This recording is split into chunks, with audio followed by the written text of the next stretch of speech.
Hi, everybody. I wanted to take a few moments to kind of orient the class in a way that is more appropriate for what we're doing this semester, which is fall 2020. Um, let's just take a look first off. What I want to do is go over a few things. The first thing I want to do is do a quick tour of where you can find what in this classroom. The next thing I want to do is discuss the syllabus a little bit and also discuss the course textbook. And the reason I'm not posting the video that we made during our last class is because unfortunately there was a lot of interference, I think just because it was the first day. So we're just going to scrap that. If you really want to see it, just for your personal viewing, just let me know. I can send it to you, but I'm not going to post it. So the first thing we're going to take a look at is what is on here.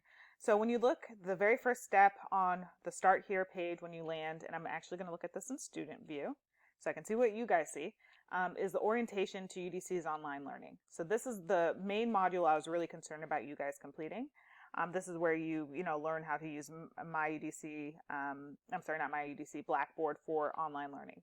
And so that's the first thing. The second thing is the orientation to this course. Now, there are some things in here that actually align with the previous version of this class. So, like for example, this here, I'm probably going to be scrapping this. And this page here I'm going to keep. This page I will keep. And this page I'm going to keep as well. The only thing I'm also going to keep, so we're going to keep this part, and we're going to keep basically everything except for the roadmap. Don't worry about the roadmap. Skip the roadmap because it's kind of long, and I'm just going to summarize it here with this video, and the video will be posted under this Welcome to Online to this classroom. So long story short, this section here that says Welcome to Online Foundations will have this video. So if you ever want to re-review what's where and everything else about what the expectations are for this class, at least at this point, this is where you want to look. The next thing to look at from our class menu are the announcements. This is where what's happening, on a regular basis is going to be posted.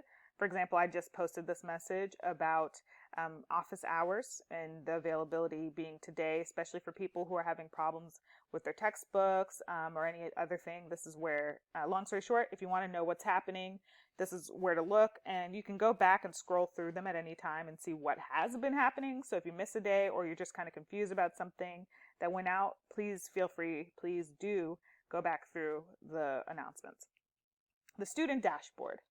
This is where you can see the list of the announcements. This is where you can also see your grades. So once grades start, popping in there, you'll be able to see them.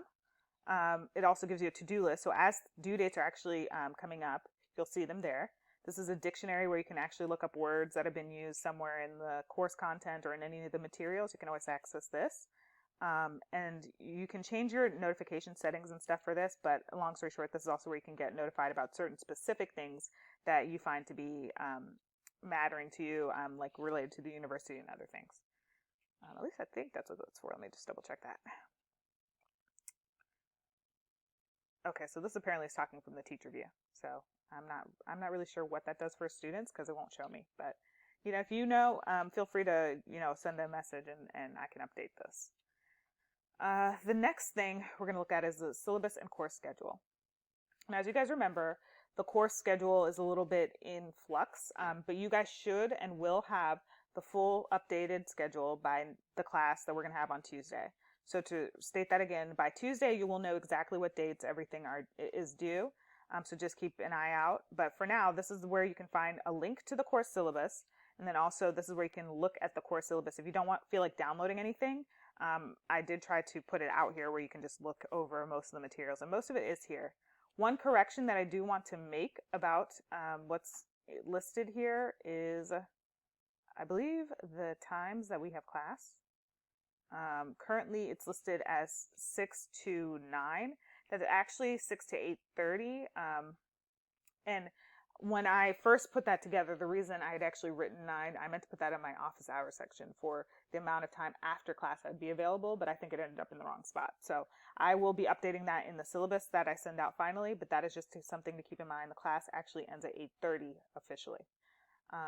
So in terms of this is where you can go to view your textbook. if you've already set up your textbook shelf. Your bookshelf.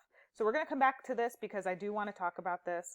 This is one of the reasons I actually wanted to have, hopefully have some people join me for office hours, but we're going to talk about this in this little video as well. The WebEx link, this is where you can join the class, and I want to point out some rules and guiding principles for net etiquette, or netiquette as people call it. And so every class, just kind of refresh yourself on this before you join the class, but you click this to join class, and then just before you do, just remember all the various things that apply. In terms of office hours, if you want to schedule them, so let's say it's a random day of the week, you're like, oh my gosh, I would like to talk to Professor Jackson or Frankie or whatever you call me on Saturday, you can go ahead and click in here and schedule that time. So what you would do is go to office hours, and then you pick out whatever slot. For me, since I'm faking doing this, it's obviously not going to show, but on your end, you should be able to see the availabilities. So that's how you pick out office hours. And then in terms of joining the class, just as a refresher for those who didn't go through it this past week, you click here, and then you click on virtual meetings. And then since you're not me, you'll click on join as opposed to host. And then you just follow the steps on the screen when it's time. In terms of my instructor, this is where you can view information about me, including the YouTube channel that I said if anybody subscribes, they can get extra credit. So, you can just copy this and then paste it into your web browser to get extra credit. Lessons. This normally is what teachers call the course content. I just kind of called it something else because it's like mini lessons about different things. And oftentimes people I found find course contents to just be like a term, like what does that really mean? So I just want to be clear. When we say course contents, we really mean this is where all the lessons hang out. In terms of assignments, as of right now, there are a few descriptions, a few things listed. I did put up the rubric for the journals and blogs on how they'll be graded, which is one of the assignments that's coming due this week. But as of right now, you don't really have to worry about it. Similarly, this assignment, we're going to talk about it, so please don't do it yet. The video quiz about how to do this process, you can take that now if you would like to do it. But other than that, on this page, the main thing to look at as you prepare to submit your first journal or blog or Flipgrid is to look at the rubrics for journals and blogs. So this is just about reflective writing. That's going to be something you're going to do regularly throughout this course, is write something reflective to talk about how you're learning and what you think about what you're learning. And I just want to know, are you processing the information that's coming in, and how does your thought process work? So that's really what that's for.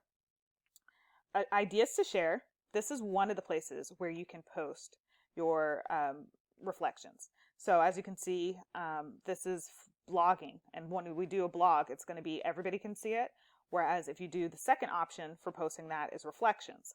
Reflections are just an independent activity where only one person can see it. So if we go back to ideas to share, we have an entry here. So let's see what we got. So we see everybody can now read that, which is really cool. And you can also comment, which is also cool. And then someone can read someone else's comment, which is cool.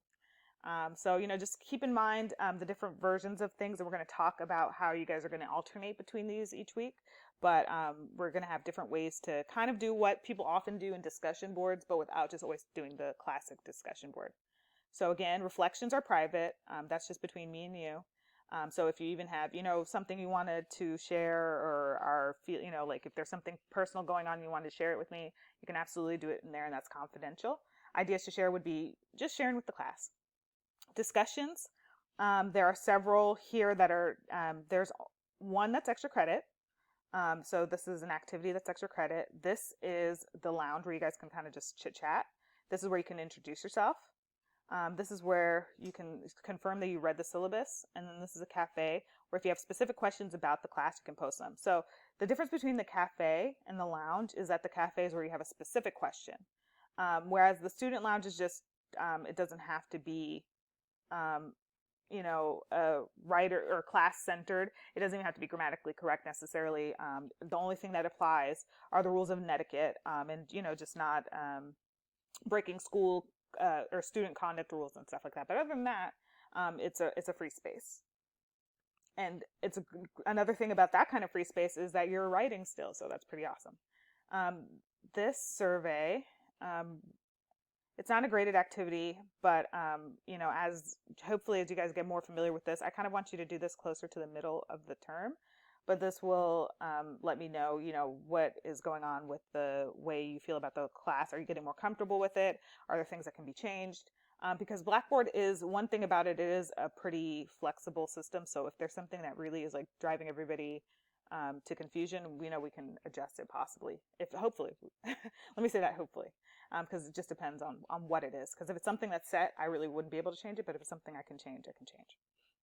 My grades, this is where you can see your grades. And then tools, this is where you can see all the different tools, including if you want to send an email. So let's click on this. If you want to send an email to the to student users, to your teacher, etc., you can do that from here. And so I think there's another teacher listed here, but basically the one person you'd want to email in terms of actually contacting me would be under my instructor. So just keep that in mind. The person that's actually the instructor is me. Oops. The next thing is, of course, email. Once again, sending email. It's a big thing. Student resources. So this is if you need so going back to that same orientation to Blackboard and UDC Online Learning, this will also take you there. This is if you need tutoring, additional assistance and support. This is for online tutoring. You can schedule an online meeting to meet with someone and get some tutoring and paper review. They can help you with basically everything that's listed here. I won't go through everything, but it's a good service if you need it. And then communications policy. This is the university's rules about that. So please take a look at those and or even if you don't take a look through it per se, but just be clear on what is allowed and what isn't. Important links for UDC services and policy, UDC technology, etc. These are all other important links, and a lot of them are things you've seen before because you've been there for a long time. And then this one is kind of a interesting / fun one. It's Dartmouth on time management. So if you have time, definitely feel free to look at that website about time management. Textbook writing help. These are various guided activities from the textbook. Now, having said that, I'm not really sure to what extent this will work the way it's supposed to with the current ebooks, but you guys can test it. That's one of those things where I'm not positive if it's going to work the way it used to work. So go ahead and test it and just let me know if it's not working, and then I can always take it off. And I do apologize for that being kind of open-ended, but it is unfortunately kind of where we are because things are in flux a little bit with the textbooks. Sample essays. So if you want to look at different samples that have been submitted, this is a great place to look if you want to get ideas of how things should be structured. These are some samples. These are not necessarily wonderful samples, not necessarily perfect samples. These are just samples, So because one of my philosophies is there is no such thing as a perfectly written anything. So please don't take it as this is what I have to do it line by line the way this person did. Each person expresses themselves differently. So ultimately, as long as you're kind of focusing on making sure that you're achieving the ends that you're supposed to achieve by the writing that you're, like the type of writing that you're doing, and then you're achieving the right kind of tone for your audience, that's really the biggest part of what we're trying to achieve. But in terms of perfection, there's no such thing. Blackboard help. These are other pages. If you prefer to read about the Blackboard help, you can do it that way. And then IT support. If you need an actual real live human being, this is where to go. So yeah, there you have it. This is the general course overview of all these navigations. Now I want to take a look now at the textbook situation because that is one of the key big issues. So if I click on this and it asks me for a code, what I would actually need to do, if I'm a first-time user for this website, you will need to go to your UDC email, and in your UDC email, you'll need to look for an email for a company called Brightwave.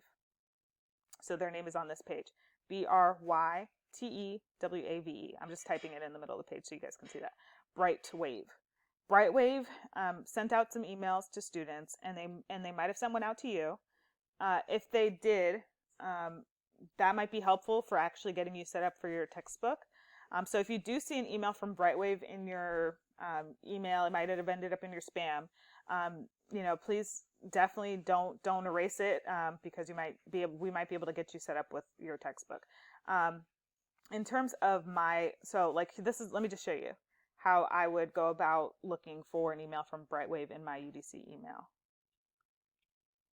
So after I get into quick launch, so just to recap, I got into my.udc.edu, and then I went to Office 365. Of course, it asked me to relog in because I guess it's been a while since I did. And then up at the top, I search for Brightwave. So then you'll see anything. So this is welcome to Brightwave. When your books get purchased and stuff, it'll tell you a book has been purchased for you by Brightwave. Here's what to do. So long story short, when you get that email, so you would go to I think it's Brightwave redshelf.com. So let me log myself out so I can show you what it actually looks like. So it's login. And then, but here you either log in or you say forgot password. If you received an email from Brightwave, you would click on forgot password. And the reason I say this is because that means that UDC has already set up an account for you. So it's just a matter of logging into your account. So once you're logged into that account, okay, well, let's try this one. So once you're in there, you can then see whatever materials you have for any classes you have. And let's say it was a textbook that isn't this math code. You might see a book and it might say start reading. There'll be like a little green button that, similar in shape to that. And so you click on that and start reading your book. So that's how you can access the textbook if you received an email from Brightwave. If you didn't, then, moving from there, you might want to contact the bookstore. And let me just pull up their site and pull up all their contact UDC bookstore. I usually just Google most things because I always forget the names. That's my pro tip of the day. Use Google. It helps. Contact UDC bookstore. Obviously they're closed today, but this is their phone number. And just as a heads up, I've called it a few times this semester because of all the confusion with the books. They're likely not going to answer. So that's just, the name of the game. They're not going to answer, but they do have an email address somewhere on here and I'm looking for it. Let me see if I can find it. I think it's like BKSTRE, but yeah, there it is. So it's, this stuff. So the actual physical location is closed, due to COVID. But their phone number is 202-274-5110. And then you can email them at udc@bkstr.com. Or you can try to submit it through here. I've never submitted it through here, but that's an option that they did make available. So pretty much the bottom line is look in your email if you can for something from Brightwave. If you can find anything from Brightwave, then in all likelihood, we can possibly fix your book situation. And if you're having problems accessing the book stuff after, going through this video, it's okay if you need my help. Definitely that's what part of what office hours are for. So please don't be a stranger. If you need help, I'm glad to help. So since so many people are having problems with the textbook, there was an email sent out on the 8th after class through Blackboard that goes over what the homework is, and it also discusses what the readings are, and it provides a link where if you follow this link, you can actually view the reading for this week. So if you click on this link, this will take you to the reading for the week. So don't worry about trying to find it in the textbook if you can't access the textbook. And then you can afterwards come back to it and come back to this page and look at these 2 questions. These are what to consider for the discussion that we're going to have in class next time. The other part of it is also to complete all the other things so for example, the journal, the course orientation. But the course orientation, as we discussed, it's more so the Blackboard orientation. So I hope this helps clarify some things, and thank you so much for your patience while everything is, trying to get a little bit more stabilized and normal. But I'm just really excited because I've seen a lot of excitement and interest in getting things done, and I look forward to learning together and just having an awesome semester with an awesome classroom full of students. So you guys have a good rest of your Saturday, and thank you for watching.